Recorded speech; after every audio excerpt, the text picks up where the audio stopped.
નમસ્કાર, હું doctor Deepika Dave 360 degree vastu. આજનો આપણો ટોપિક છે હોલિકા દહન રહેવા જઈ રહ્યું છે, સાથે ગ્રહણ પણ આવી રહ્યું છે.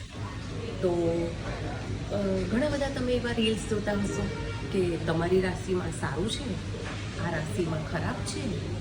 તો હ્યુમન નેચર છે, બટ ઓબ્વિયસ એક ટેન્શન થઈ જાય કે આપણે કેવું હશે. તો બધાના માટે આપણે સારું બનાવવું છે. હોલિકા અને ગ્રહણ એ બધાના માટે સારું બને એના માટેની એક હું રેમેડીઝ આપવા જઈ રહી છું.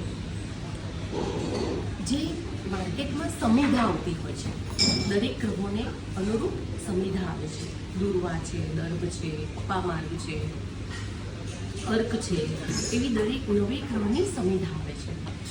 તો જનરલી કોઈ વાસ્તુ કન્સલ્ટન્ટ કે એસ્ટ્રોલોજરે આ રેમેડીઝ નથી આપી, અને એવી રેમેડીઝ હું આપવા જઈ રહી છું. તમે ધ્યાનથી સાંભળજો.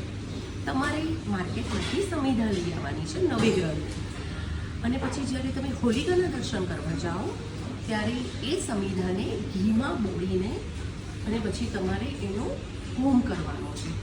એને હોમ કરતાં પહેલાં તમારે નવગ્રહનો મંત્ર બોલવાનો છે. બ્રહ્મા મુરારી ત્રિપુરાંતકારી ભાનો શશિ ભૂમિ શુતો બુધશ્ચ ગુરુશ્ચ શુક્ર શનિરાવ કેતુ પૂર્વંતુ સર્વે મમ સુપ્રભાતમ. સર્વે ગ્રહ શાંતિ કરાવવંતુ કરીને તમારે એને હોમી દેવાનું છે.